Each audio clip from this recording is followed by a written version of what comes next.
Fiscalía inició una investigación previa por presunto peculado contra la alcaldesa Cynthia Viteri por varios contratos del municipio de Guayaquil. 464 detenidos por infringir el toque de queda durante el segundo fin de semana de confinamiento. Más de 5.400 personas fueron sancionadas por ingerir alcohol en la vía pública. COE Nacional prohibirá exportar tanques de oxígeno medicinal por su alta demanda. Además, se estableció un techo de $60 para la recarga. Decomisan 2 toneladas de droga que estaban camufladas en un contenedor en el puerto marítimo de Guayaquil. Continúan las protestas en Colombia, a pesar de que el presidente Duque retiró la reforma tributaria. Hasta el momento se reportan 24 fallecidos y cerca de 800 heridos. Muy buenas noches, amigos, bienvenidos a El Comercio TV en su emisión estelar. Aquí, lo más destacado del día.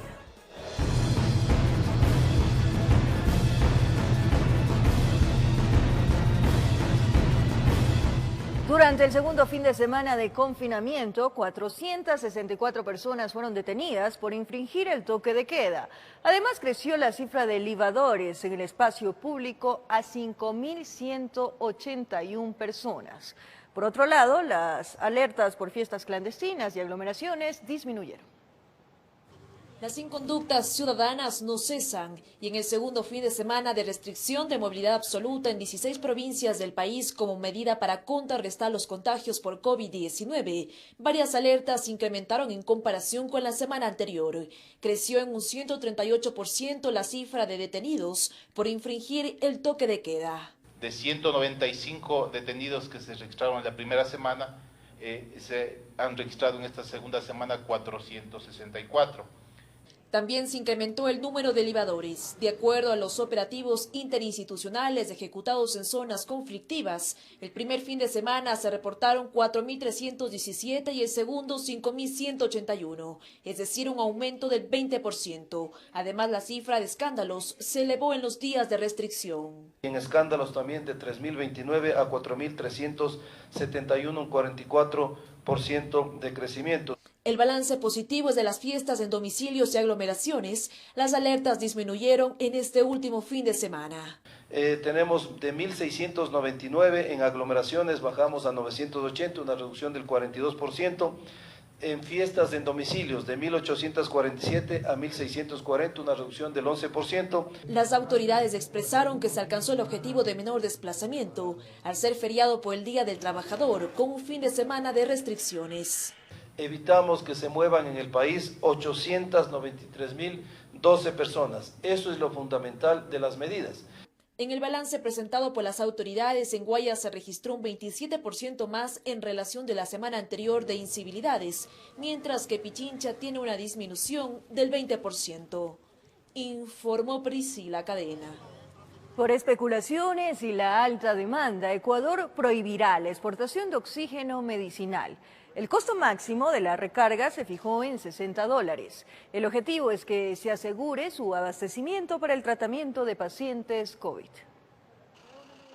Por la alta demanda de oxígeno medicinal en el país ante el aumento de pacientes COVID que desarrollan cuadros de la enfermedad graves que requieren de este insumo para evitar complicaciones en su salud y por pedido de gobernaciones e intendencias para evitar las especulaciones, las autoridades toman acciones. Con la finalidad de dejar en firme ya la prohibición de la exportación de oxígeno medicinal, salvo los temas humanitarios de Estado. De manera quede en firme y se asegure la existencia del producto medicinal para abastecimiento interno.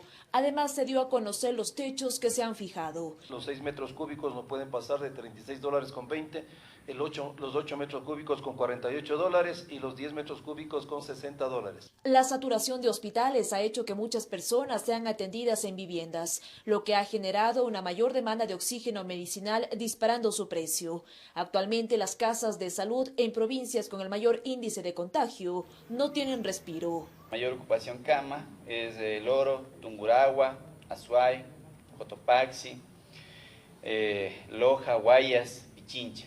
Son 300 personas en el país que están a la espera de una cama en cuidados intensivos. Si bien la lista disminuyó en comparación con la semana anterior, los hospitales trabajan al límite de su capacidad. Continuamos con una gran cantidad de pacientes en el área hospitalaria y en el área también de unidad de cuidados críticos. Las autoridades recomiendan mantener las medidas de bioseguridad cuando en el país circulan más de 5 variantes. De acuerdo al registro del Ministerio de Salud, 388.046 personas están contagiadas de COVID en el país, informó Priscila Cadena.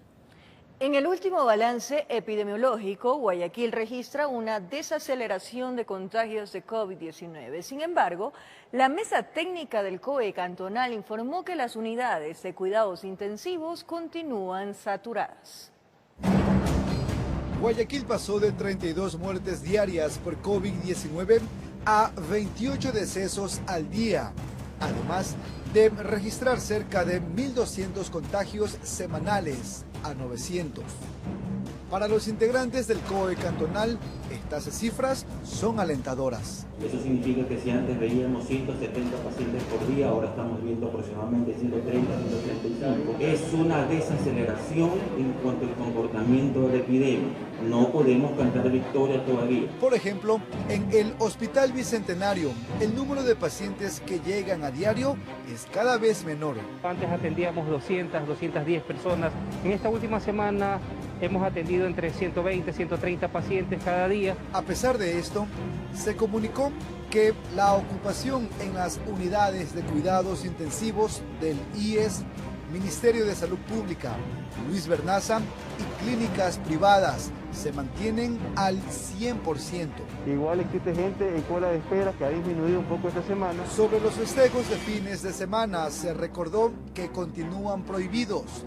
Esto incluye las reuniones por el Día de las Madres, a celebrarse el domingo 9 de mayo. Les recuerdo que estamos dentro de un estado de excepción, por tal motivo, por lo menos en lo que respecta a COE cantonal, estos festejos están vetados, no deben de funcionar. Durante abril hubo más de 1.000 fallecimientos por COVID-19 únicamente en el puerto principal, informó Jorge Salazar.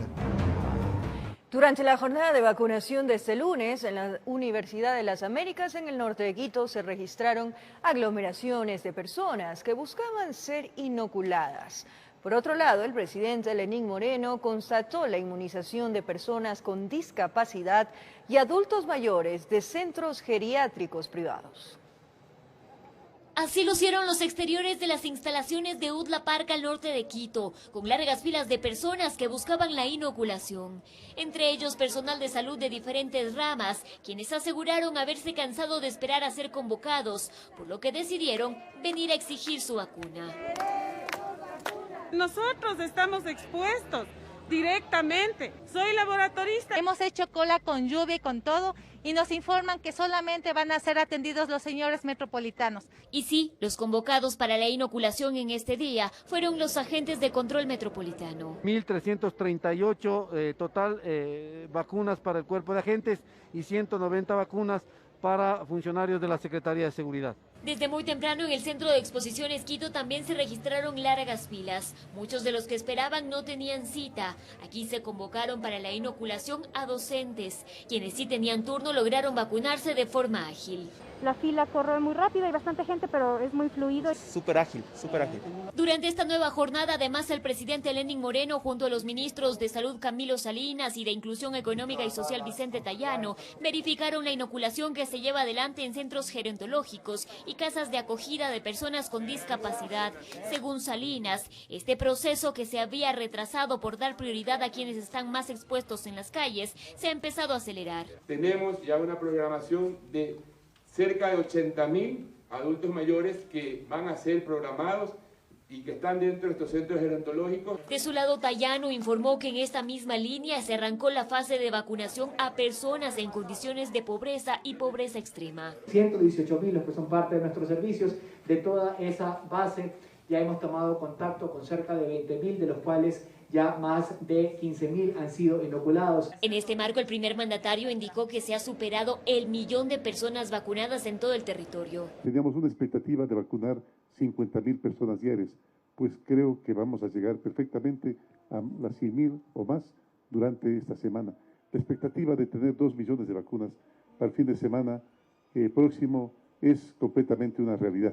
También anunció que se inaugurará el primer vacunatorio expreso en Guayaquil. Las personas pueden ir en vehículo, ser vacunadas e inmediatamente desplazarse. Finalmente, las autoridades rechazaron que se continúe realizando convocatorias falsas y generando aglomeraciones en los diferentes puntos. Resaltaron que se está investigando para determinar responsables. En Quito informó Adriana Rojas. Empezó la vacunación del Instituto de Seguridad Social IES para los jubilados, pensionistas y afiliados que estén por encima de los 65 años de edad en contra del COVID-19. En este primer día, el ausentismo marcó la jornada en los puntos en donde los galenos esperaban a los pacientes. Daban las 8 de la mañana en este lunes 3 de mayo y en los 2 puntos establecidos por el Instituto de Seguridad Social en Guayaquil estaban listos para comenzar con la fase de vacunación de los jubilados, pensionistas y afiliados que pasen los 65 años de edad. Las dosis listas, los galenos atentos, el equipo a punto, pero quienes iban a recibir las dosis...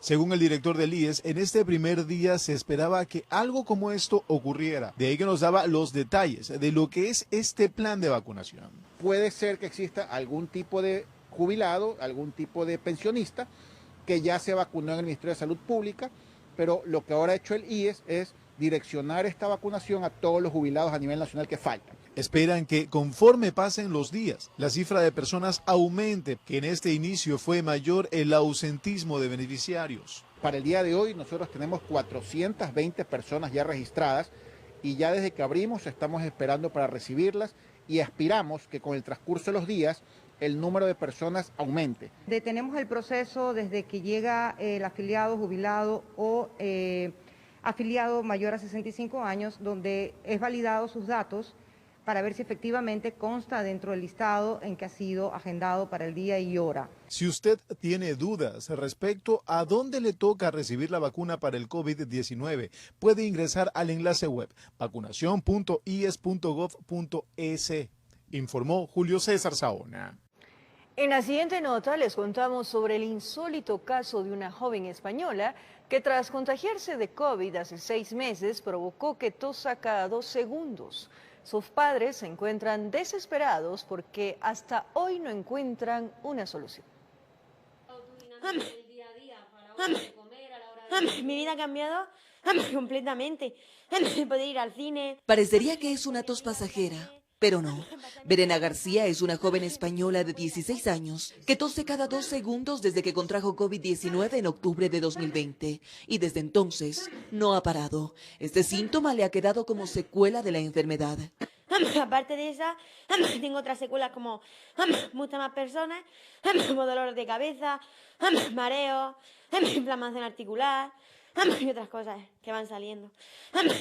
La vida de Verena se ha visto interrumpida por la tos que la persigue todo el tiempo que se mantiene despierta, síntoma que incluso le afecta a su nervio óptico, al oído, y tiene que comer siempre sola, expulsa toda la comida.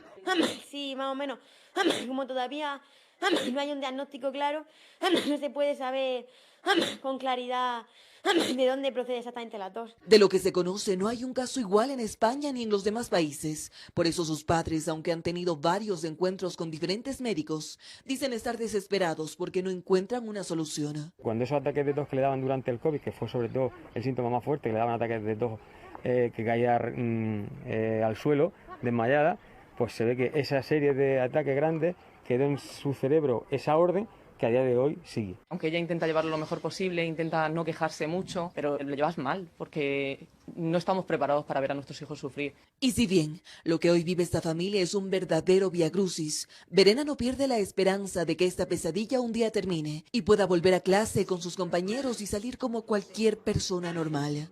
Informó Ismenia Solórzano. A partir de este 3 de mayo, Francia inició con su desconfinamiento gradual, mientras que en Venezuela empieza a evidenciarse la crisis por el oxígeno medicinal. Por otro lado, Reino Unido permitió una gran fiesta con miles de personas para probar el riesgo de contagios por COVID-19. Este lunes se cumple la primera fecha del plan de desconfinamiento gradual anunciado por el presidente francés Emmanuel Macron. Es decir, aquí, los habitantes pueden volver a desplazarse a más de 10 kilómetros de sus domicilios. Los viajes interregionales también vuelven a ser posibles. Por otra parte, regresaron a los colegios de manera presencial los alumnos de secundaria, lo que representa unos 6 millones de niños. Todo esto se da cuando Francia registró en la última jornada 193 nuevos fallecimientos. La situación en Venezuela, en cambio, cada vez es más crítica y estas imágenes lo evidencian. Son decenas de habitantes quienes, angustiados, esperan para que su tanque sea llenado de oxígeno medicinal. Que nos doten de oxígeno. Si no hay hospital, yo lo puedo entender, hay mucha gente, pero dame oxígeno. Dame oxígeno, dame recursos, dame medicina. Y no solo eso, trabajadores de la salud y los mismos pacientes denuncian que en gran parte del país las clínicas y hospitales están desbordados y además no se informa la cifra real de fallecidos y contagios. Y es por eso que aquí muchos optan por tratarse en casa y sus parientes tienen que salir a la calle para intentar obtener los insumos. Mientras tanto, al norte de Inglaterra se llevó a cabo un riesgoso experimento, un concierto masivo que convocó a 5.000 personas sin mascarillas ni distanciamiento social.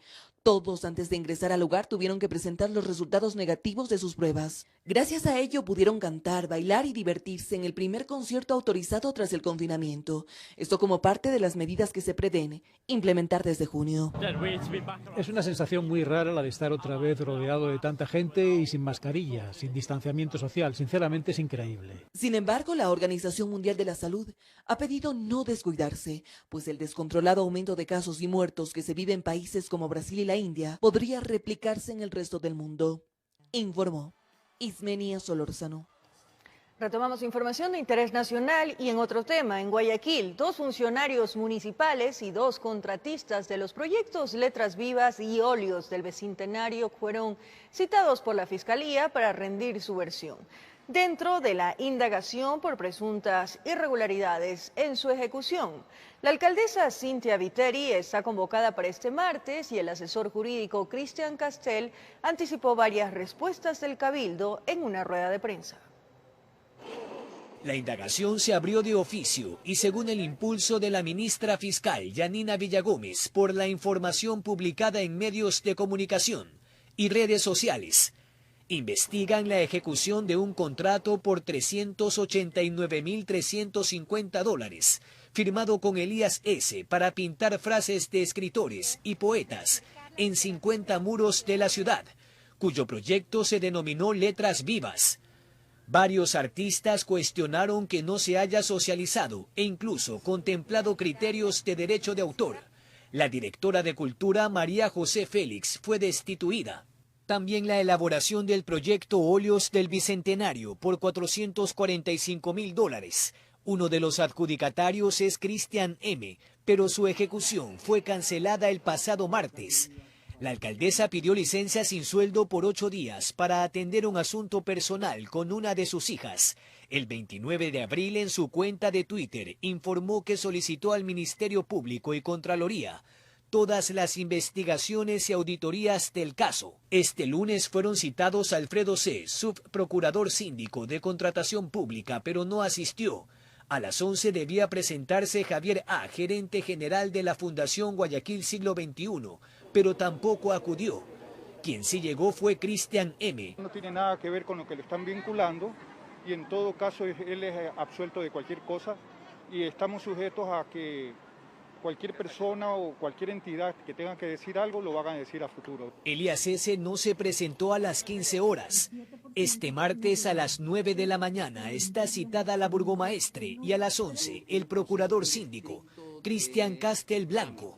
El costo de pintura es el mismo costo de la Cámara de Construcción. Los costos adicionales de adecuación de esa pared, de fondeo de esa pared, de plantillas, es lo que suma el valor que terminó siendo por metro cuadrado, que tiene que ver también con el diseño, con la obra, que la ley de la materia que establece lo que tiene que ver con propiedad intelectual de obras, no permite efectuar un pago económico. No obstante aquello, estamos dispuestos a reconocer a los autores a través de un proyecto. Asimismo, se solicitará información sobre la limpieza de aceras en áreas regeneradas, para lo cual en 2020 se suscribieron contratos con varias compañías por un total de $19.7 millones. Durante la pandemia, la Municipalidad de Guayaquil ejecutó 35 procesos de contratación por algunos millones de dólares. Esos procesos fueron revisados, examinados por Contraloría General de manera estricta y no hubo una sola observación, sino más bien el reconocimiento. En el último comunicado de la alcaldesa informó que se pronunciará en vivo este martes a las 20 horas a través de sus cuentas en plataformas digitales. Informó Jorge Escobar. El alcalde de Quito se pronunció sobre los pedidos de remoción que se siguen en su contra. Según Yunda, dichos procesos obedecen a presiones políticas y señaló contar con los descargos respectivos. La comisión de mesa trató el tercer pedido de revocatoria al alcalde, sin embargo, la sesión fue suspendida para el martes 3 de mayo. El tercer pedido de remoción interpuesto contra el alcalde de Quito, Jorge Yunda, fue conocido por la comisión de mesa durante la sesión del organismo llevada a cabo de manera virtual este lunes. Según los concejales, la solicitud está fuera de tiempo. Pero es importante que quede sentado la razón que la comisión de mesa no ha tenido conocimiento de este proceso. La sugerencia de la compañera Mónica de que se suspenda para que puedan presentarnos un informe completo del tema y se garantice obviamente la participación ciudadana de todos los quiteños y los vecinos que hayan interpuesto estas acciones. En ese sentido, la sesión fue suspendida y se retomará este martes. De otra parte, 2 anteriores solicitudes de revocatoria fueron aprobados en días anteriores y sobre eso, el alcalde de Quito, Jorge Yunda, se pronunció. Los temas de revocatoria, de remoción, son temas que constan en la ley. Tienen que haber causales, tienen que haber argumentos jurídicos sólidos. Caso contrario, igual también nosotros fuimos electos por el pueblo, seguiremos y si se vulnera estos procedimientos, también tengo todas las herramientas legales para defenderme. El alcalde de Quito reiteró que se debe mantener el debido proceso y en torno a eso criticó que el vicealcalde Santiago Guarderas forme parte de la comisión de mesa que trata las solicitudes de revocatoria. Al que más le interesa mi puesto es al señor vicealcalde. Él es un abogado y es académico, es profesor universitario que ha formado a muchos jóvenes. Si él quiere mi puesto, evidentemente tiene que haber una comisión de mesa alejadas de él, porque él sería el primer beneficiado de que yo deje la alcaldía. Entonces creo que dentro de la ética, de la moral, él tiene que excusarse para que así como en mi caso ha ido otra concejala, en vez de él también vaya otro concejal y no sea juez y parte. Para el burgomaestre capitalino, la intención de removerlo de su cargo obedece a intereses políticos, pues en torno a su gestión, manifestó, no se tiene mayores cargos. Insistió en que no meterá las manos al fuego por nadie, así sean de su círculo familiar. Informó Javier Rosero. Hasta el momento, ni la Procuraduría General del Estado ni la Asamblea Nacional se han pronunciado sobre la consulta realizada por el Consejo de Participación Ciudadana y Control Social sobre el concurso para designar al nuevo Contralor del Estado. Esto una vez que la Corte Constitucional blindó lo actuado por el Consejo Transitorio. Se podría decir que por el momento el Consejo de Participación Ciudadana y Control Social se encuentra atado de manos para la designación del Contralor General del Estado, una vez que el subrogante Pablo Celi se encuentra con prisión preventiva por el presunto delito de delincuencia organizada. En el denominado caso Las Torres, en su reemplazo asumió funciones Valentina Zárate. Ya elevamos la consulta al Procurador General de Estado y hasta ahora no tenemos respuesta por parte de él acerca de la pertinencia de la subrogación de la Contralora actual.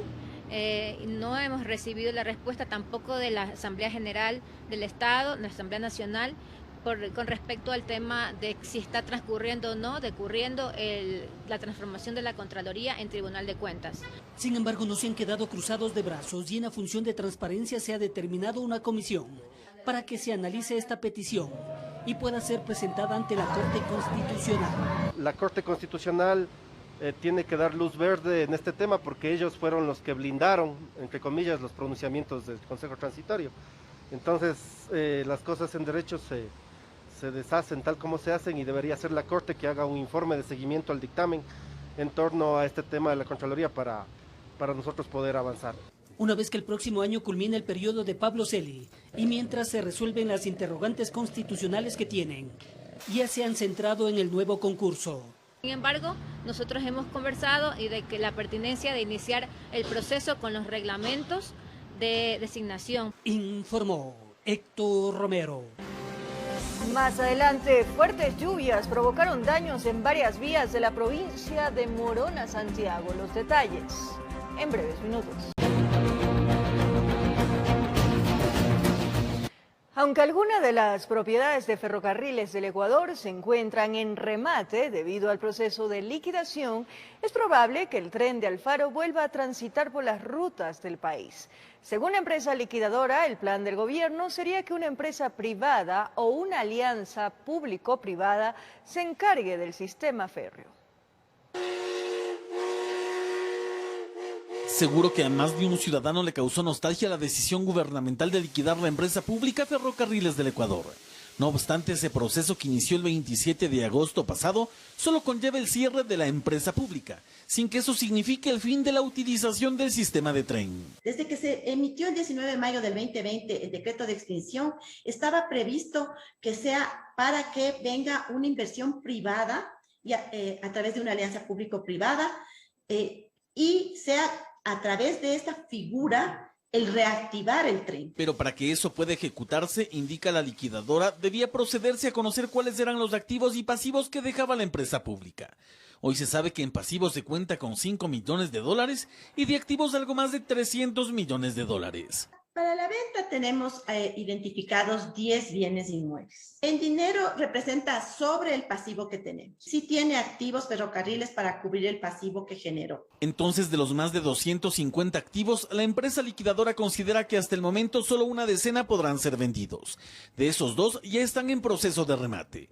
Los mismos son un terreno en la ciudad de Ibarra y otro en la ciudad de Quito. Entonces, creo que estos bienes a los que usted me está dando a conocer, que yo los conozco, son prácticamente porque no inciden tanto en la operación ferroviaria como en el patrimonio. En efecto, una de las razones por las que no se puede rematar todos los bienes de la empresa pública tiene que ver con el valor patrimonial que tienen y además por la operación misma del transporte férreo, que en algunos cantones significó el dinamismo de la economía local.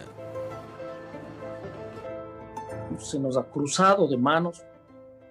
Nos ha dejado a mucha gente sin trabajo, sin empleo, especialmente a las camionetas, a los taxis, a los camiones, a las cafeterías, a los bares y a la gente que se dedicaba a esta noble actividad. De ahí que lo que proponían y proponen algunos GATS es que el gobierno nacional les permita operar el sistema de tren en sus zonas. Estamos dispuestos a conversar que si Ferrocarriles del Ecuador está interesado en hacer funcionar al ferrocarril en este sector, lo haríamos con mucho gusto, no tenemos inconveniente, porque al final del día lo que nosotros queremos es sentir nuevamente que la locomotora está viajando todos los días en este tramo de acá del cantón Alausí. Situación compleja, pues del acuerdo 029 de 2008 considera la red ferroviaria como única, sin destinar rutas específicas. Pero todo eso tendrá que tratarse con el nuevo gobierno y con quienes formen parte del Ministerio de Transporte y Obras Públicas, pues esa cartera de Estado será quien recibirá hasta el 10 de mayo de 2021 los informes de la liquidadora y con eso el posterior manejo del tren de Alfaro. Entonces, solo pasado el 24 de mayo se conocerá cuál será el destino del ferrocarril ecuatoriano, informó Javier Rosero. Como lo anunciamos, las fuertes lluvias causaron graves daños en vías de la provincia de Morona, Santiago. La acrecentada del río Pano puso en alerta a toda la población cuando sus aguas se desbordaron. Además, dejó a una comunidad de 80 habitantes aislada y en riesgo.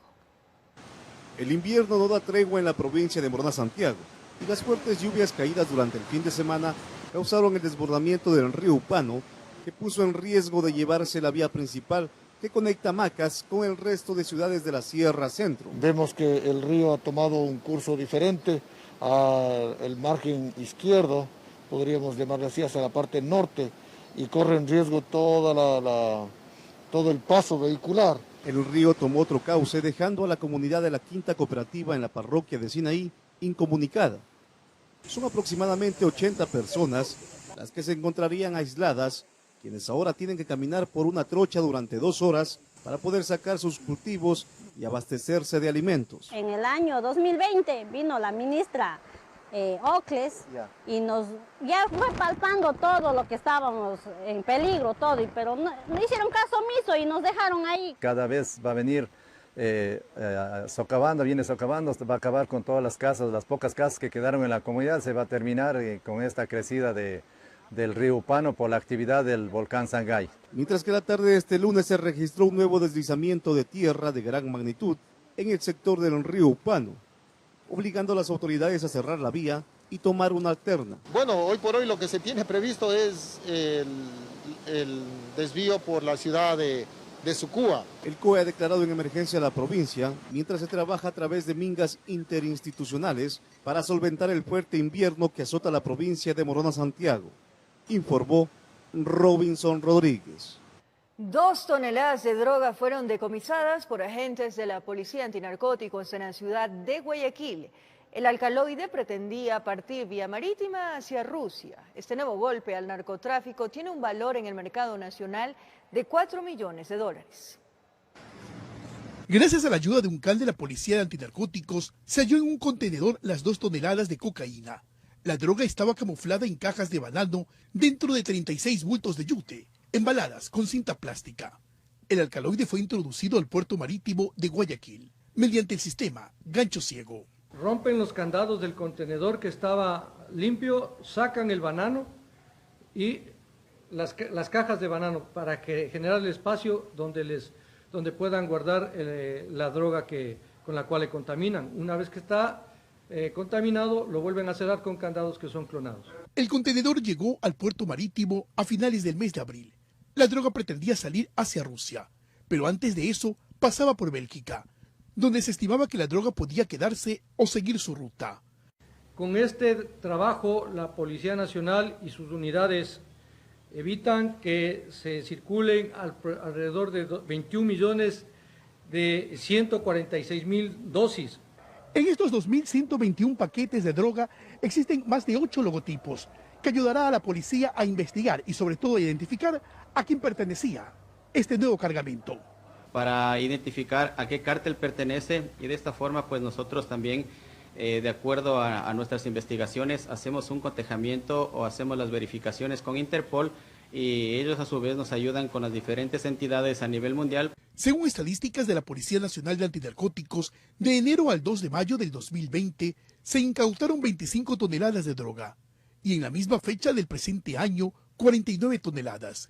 En esta operación denominada AIOR no se detuvo a nadie. En los 8 puertos marítimos a nivel nacional, donde la policía realiza sus controles, se han detenido en estos 4 primeros meses del año a 18 personas que tienen relación alguna con el tráfico internacional de droga. Y tenemos detenidos que son parte de la cadena logísticamente, conductores, gente que trabajan al interior del puerto, gente que también ha sido despedida. Este cargamento en el mercado ecuatoriano tiene un valor de $4 millones, mientras que en Rusia 126 millones de dólares, informó Carlos Julio Gurumendi. Más adelante, el legislativo alista las medidas de bioseguridad para la sesión inaugural de la nueva asamblea. Los detalles por TVC. Gracias por seguir en sintonía de la emisión estelar de Comercio TV. El presidente de la Asamblea Nacional, César Litardo, desde el seno del Parlamento rindió cuentas de la gestión de la función legislativa durante el año 2020. Los puntos en donde se centró su discurso fueron la legislación, fiscalización y el trabajo durante la pandemia. César Litardo, presidente de la legislatura, indicó que en el marco de la pandemia la Asamblea Nacional durante el año 2020 aprobó varias leyes que permitieron combatir sus efectos en el ámbito económico y social. Aprobamos en una agenda importante varias leyes de reactivación económica. La ley de ordenamiento de las finanzas públicas fue importante en ese proceso. La ley de emprendimiento, la ley para las actividades económicas como minería, pesca, palma aceitera, etc. El balance en términos de lucha contra la corrupción, según el presidente del Parlamento, tiene que ver con varias reformas del Código Penal que fueron aprobadas por la Asamblea. También en las reformas del Código Penal que aprobaron en esta Asamblea se hicieron reformas importantes para que los delitos contra los servicios públicos, contra los bienes públicos, contra los recursos públicos no prescriban. Se crea dentro de las reformas a la función judicial unidades especializadas de lucha contra la corrupción. En ese mismo sentido, se tiene como herramienta para prevenir y sancionar a quienes cometan actos de corrupción en la legislatura varias reformas realizadas a la Ley Orgánica de la Función Legislativa. En la anterior Ley Orgánica de la Función Legislativa, por ejemplo, no estaba tipificado como una causal de destitución de un asambleísta el recibir diezmos por parte de algún funcionario de manera ilegal. Estas acciones se han corregido, se crea el Comité de Ética Interna de la Asamblea que va a regular y a vigilar el accionar de los asambleístas. El artículo 95 de la Constitución de la República establece que la participación de la ciudadanía en todos los asuntos de interés público es un derecho. Por lo tanto, la rendición de cuentas constituye una manera de fortalecer la democracia. Informó Javier Rosero. El cambio de mando presidencial a realizarse el próximo 24 de mayo y la sesión inaugural de la Asamblea Nacional serán eventos presenciales. El aforo será reducido para que estos actos y las medidas de bioseguridad sean obligatorias. En la Asamblea Nacional ya se alistan los protocolos de bioseguridad para dos eventos presenciales importantes que son la sesión inaugural del nuevo periodo legislativo a realizarse el viernes 14 de mayo y el cambio de mando presidencial que será 10 días después, es decir, el 24 de mayo.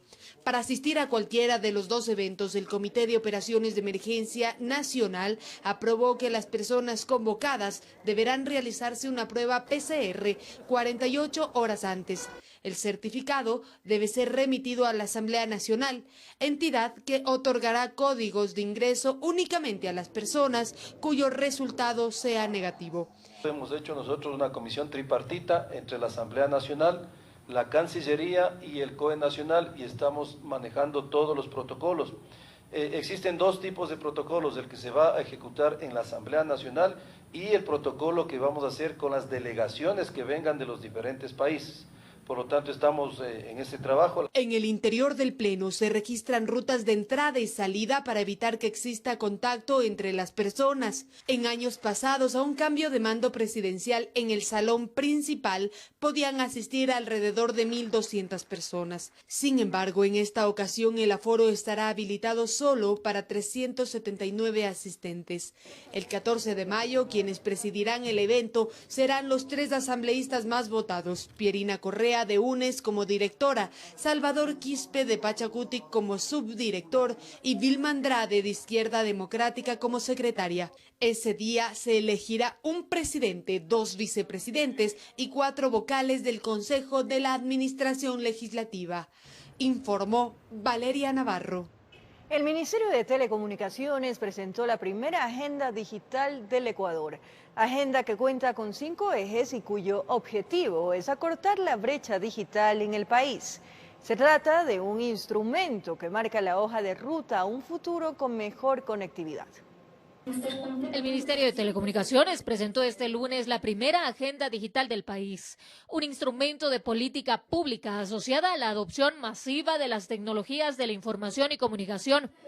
La presentación fue durante el foro Millennials, Pandemia y Tecnología, un desafío de cambiar el mundo digital. El ministro Andrés Michelena habló sobre este logro. La agenda digital del Ecuador plantea hitos disruptivos para los próximos 2 años, que aseguran el camino andado, entre ellos la primera agenda digital de salud del Ecuador, la estrategia de inteligencia artificial, la historia clínica única electrónica de todo el sistema de salud del Ecuador. Esta agenda cuenta con 5 ejes principales: infraestructura digital, cultura e inclusión digital, economía digital, tecnologías emergentes para el desarrollo sostenible y gobierno digital, en las cuales el Estado ya ha tenido importantes avances. Impulsamos el despliegue de telecomunicaciones, sobre todo en zonas rurales y marginales. Así elevamos al 98% la cobertura móvil en el país. Incrementamos un 294% la red de fibra óptica nacional e instalamos más de 2.000 puntos Wi-Fi gratuitos en todo el país. Se impulsó el desarrollo de 1.3 millones de alfabetizaciones, se logró más de 860.000 capacitaciones a través de más de 800 infocentros ubicados a lo largo y ancho de Ecuador. También se dieron importantes avances durante la pandemia. Desarrollamos la aplicación digital y la APP Salud EC, y repotenciamos la línea 171, que se convirtió en un canal clave en el marco de la pandemia el año pasado. Informó Marilyn Jaramillo. El Día Mundial de la Libertad de Prensa conmemora los valores democráticos de la comunicación y el periodismo. Expertos analizan las limitaciones y retos para ejercer y garantizar este derecho fundamental de las sociedades modernas. ¿Qué pasaría si un día los medios de comunicación se quedaran en silencio? ¿Qué ocurriría si un día al despertarnos no tuviésemos un diario, una televisión o una radio para enterarnos de lo que ocurre al otro lado del mundo? ¿Qué sería de nuestra palabra si no pudiese ser escuchada por el resto? En el momento que no haya medios de comunicación, sería un caos, realmente un caos. Yo creo que la democracia ya no podría llamarse democracia en ningún lado si no habría la libertad de pensamiento, la libertad de opinión. El 3 de mayo se celebra el Día Mundial de la Libertad de Prensa y por segundo año consecutivo esta fecha coincide con una pandemia que ha acabado con la vida de 59 periodistas en el Ecuador. Pero resulta que no nos vacunan y somos los más expuestos porque es gente que está cercana a todos los espacios donde está el contagio. Sin embargo, el coronavirus no es el único obstáculo para desempeñar esta profesión. Reporteros Sin Fronteras ubica al Ecuador en el puesto 96 del ranking de libertad de expresión y cree que el país enfrenta significativos problemas para garantizar este derecho humano debido a presiones políticas y criminales. Frente a eso hay que reforzar la toma de la palabra, hay que hacerla más fuerte para que sea menos vulnerable. En el 2018, la violencia y el terrorismo acabaron con la vida del equipo periodístico de Diario El Comercio y aún resuena en la mente de todos los ecuatorianos esa idea de que no se puede acabar con la verdad matando periodistas. El asesinato del equipo periodístico en la frontera norte revela ahí, yo creo que ese es un punto de inflexión bien importante para evidenciar justamente la falta de protección. Analistas creen que el miedo se ha convertido en el mecanismo más atroz de censura y represión. Ante esta realidad apuntan, solo queda reforzar los valores democráticos de la comunicación para cuestionar al poder, garantizar la participación ciudadana y la producción responsable de información pública. En Quito informó Álvaro Terán. Se nos acabó el tiempo, amigos televidentes. Gracias por su compañía. Que tengan un buen inicio de semana, que sea muy productiva. Mis mejores deseos para ustedes. Un abrazo grande.